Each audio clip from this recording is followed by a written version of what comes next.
Boxe Thaï ce week-end à Issoire avec un stage organisé par 2 clubs régionaux. 6 fois champion du monde, Krongsak avait répondu à l'invitation. Et vous allez le voir, le Thaïlandais, véritable légende des arts martiaux, enseigne le geste juste qui fait la différence. Alfonso Martinez, Laurent Pastural.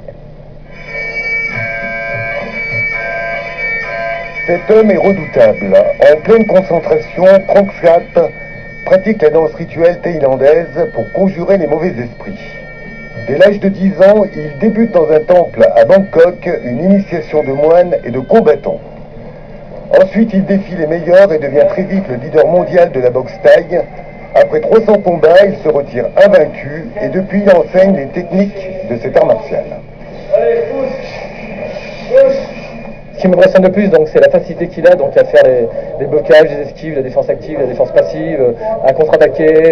Il est très précis dans ses gestes et il arrive à enchaîner tout ce qu'il veut. Il peut faire des techniques, ce qu'on appelle supérieures, c'est-à-dire en faisant des coups de pied sautés, des coups de genoux sautés. Il peut enchaîner au coude. Là, on n'a pas trop vu les travails de coups de coude, mais en Thaïlande, ce sont des techniques qui sont très utilisées, surtout en corps à corps.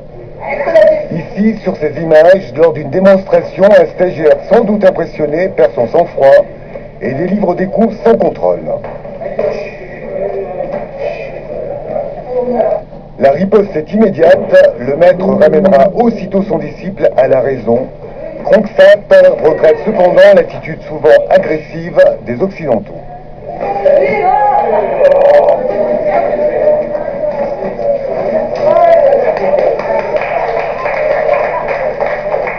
Ici, tu vois beaucoup des boxeurs.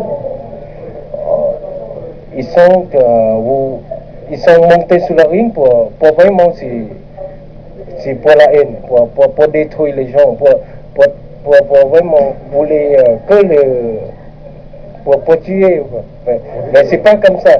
Mais chez nous, c'est on pensait, c'est monter pour faire un travail, mais pour gagner aussi, mais c'est pas pour méchanceté. Chez eux, on dira la zénitude finalement, ce sont des gens qui sont très calmes, et chez nous on est un petit peu plus tendu, je pense, mais ça c'est le côté européen, on a peut-être un peu plus de mal à assimiler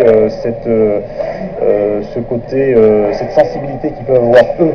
Probablement que le bouddhisme leur apporte ce que nous ne connaissons pas à travers toute notre histoire, notre culture, l'héritage qu'on peut avoir.